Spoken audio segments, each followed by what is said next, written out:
ہندوستان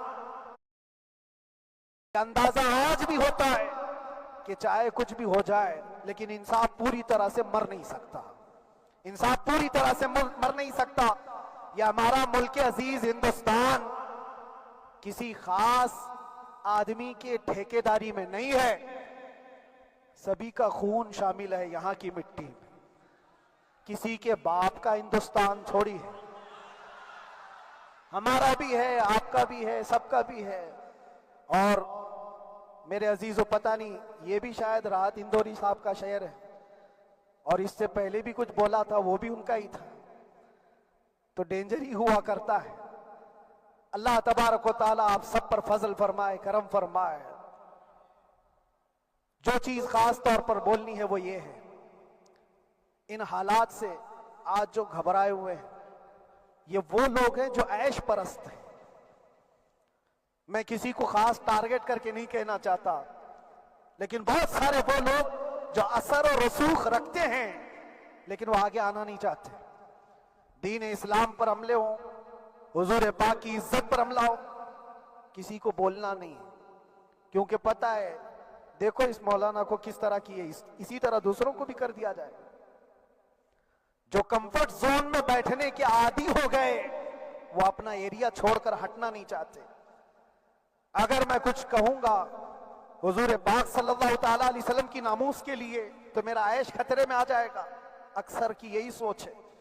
میرا تو اپنا دھندا ہے، میرا بزنس ہے، میرے بیوی بچے ہیں، ہو سکتا ہے یہ مولانا کو کسی چیز کی فکر نہیں ہوگی۔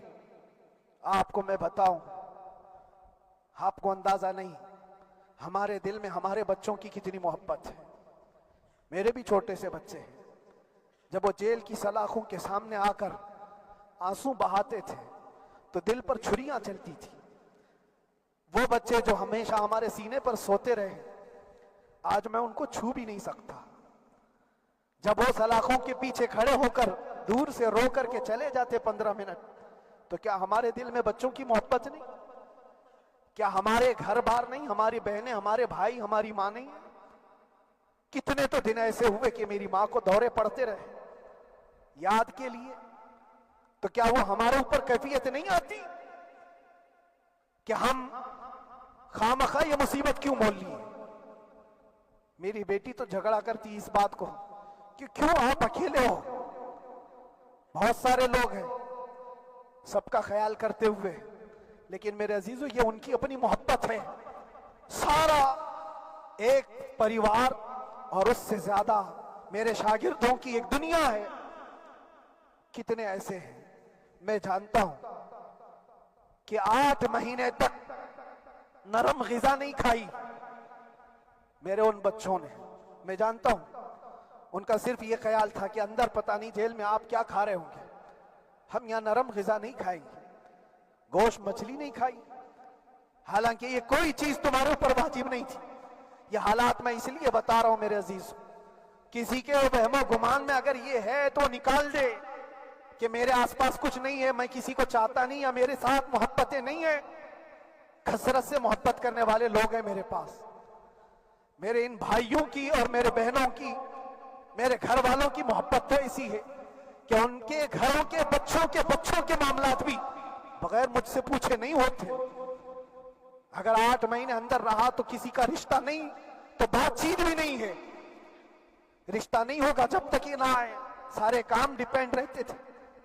مجھے بھی ان تمام چیزوں کا احساس ہے، لیکن یہ سب چیزیں ایک طرف، میرے مصطفیٰ کی عزت اپنی طرف۔